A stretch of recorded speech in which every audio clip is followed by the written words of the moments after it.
बिस्मिल्लाहिर्रहमानिर्रहीम। अस्सलाम वालेकुम नाज़रीन, आप देख रहे हैं गुजरात न्यूज़। नाज़रीन, खबर शामिल करने से पहले गुजारिश है कि हमारे चैनल को सब्सक्राइब कर लें और वीडियो को लाइक करें ताकि हर नई आने वाली खबर बर वक्त आप तक पहुंच सके। नाज़रीन, एक अफसोसनाक खबर आपके साथ शेयर करने जा रहे हैं। गुजरात के थाना इंडस्ट्रियल स्टेट की हदूद में एक अफसोसनाक वाक़या पेश आया है।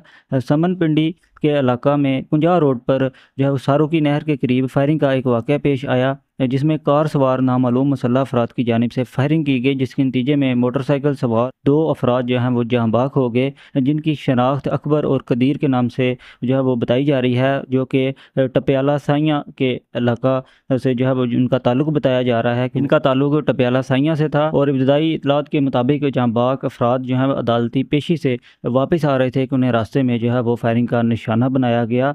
और इब्तदाई मीडिया रिपोर्ट्स के मुताबिक वाक़या जो है वो साबका रंजिश का शख्साना बताया जा रहा है कि ये एक ख़ानदानी दुश्मनी जो है वो चल रही है, जिसकी वजह से ये वाक़या जो है वो रूनमा हुआ है।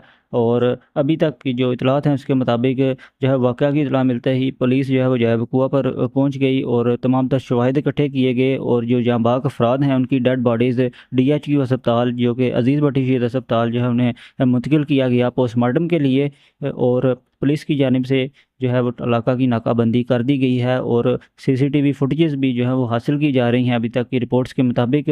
और पुलिस जो है इस वक्त मसरूफ़ तफ्तीश है और पुलिस का कहना है कि जल्द जो है मुलज़मान को गिरफ़्तार कर लिया जाएगा।